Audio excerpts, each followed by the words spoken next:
Hey, good afternoon, everybody. It is still Friday. My name is still Shadea, also known as Shay.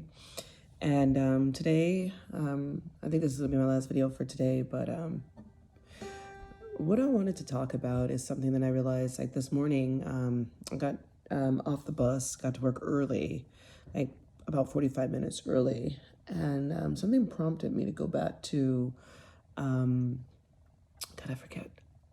I have these, like, I get distracted, so I don't have anything right in front of me, but I decided to read the book. Read about Sodom and Gomorrah and how Lot's wife turned into a pillar of salt. Sodom was Abraham. I get stuff twisted, but because I'm just now getting like accustomed to all of this, so I'm learning all of it. But in the LGBTQ community where I come from, it reminds me a lot of like the way that the men, old and young, approached the door to Abraham's home and demanded to come in so that he could have sex with the two angels that were warning Abraham that he needed to get out of the city because it was going to be destroyed, because God was very disappointed in the amount of iniquity and sin and immorality that was occurring there at Sodom.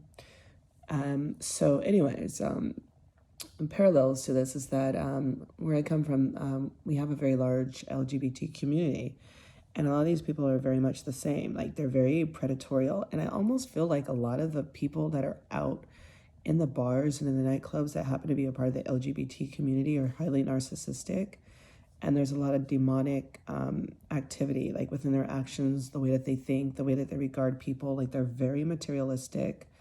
They're very flesh oriented, and I don't fit into that world, so I often get looked at as being like, they don't invite me to anything. I've known a lot of these people for many years, but I grew out of that. So as I started to, develop a relationship with Christ, is people like became even more horrible towards me, like slandering my name, like isolating me, like like gang stalking my social media, like just ridiculous things, because, it's not like I am like judging them or caring about what they're doing, but they feel like I'm a threat. And I know it's not the flesh, it's the principalities within these people. But it's just kind of interesting how, like they were like sodomy and all that stuff, and like how, the gay and lesbian community, like they practice the sodomy and they have a lot of sexual immorality.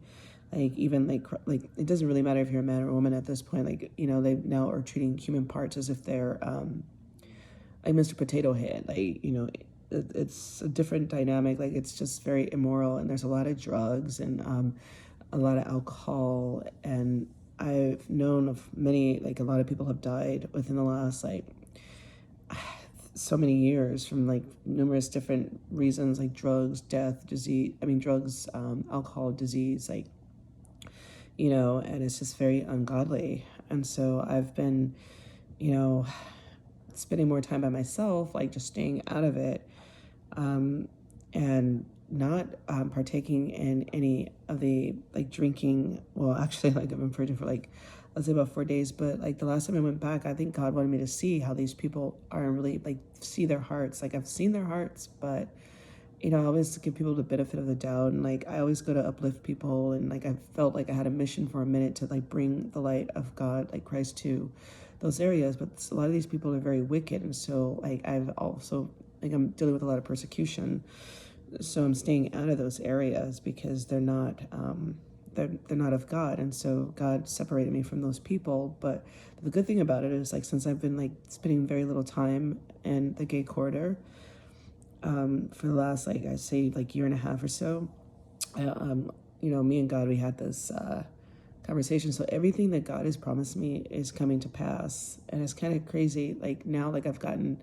like, I'm still working on it, but just like surrendering to God and letting God, like, like order my steps, and I just follow the steps that God has for me. Like, so like I'm kind of at a place of odds, because like I identify as a lesbian, but at the same time, I'm not technically a lesbian. I'm not anything really. Like, I'm a woman, and so I don't know what's going on, but I think I'm just going to keep my ears open and my eyes open in the spirit and just continue to follow God.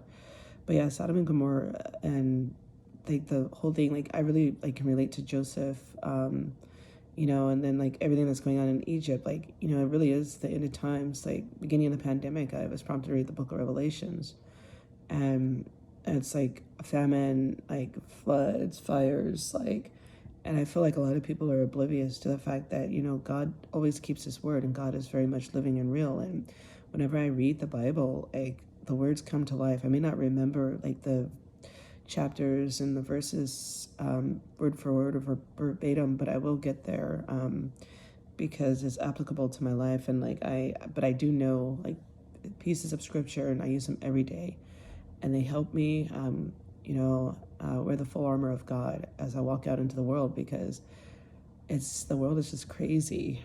You know, there's a lot of like it's painful to see the amount of suffering and like the amount of like greed and like man being, you know, all about themselves and the idolatry and everything, and like people having total disregard for just everything. It sucks. It's really sad. Anyways, that's my video for right now. But yeah, and check it out, Sodom and Gomorrah.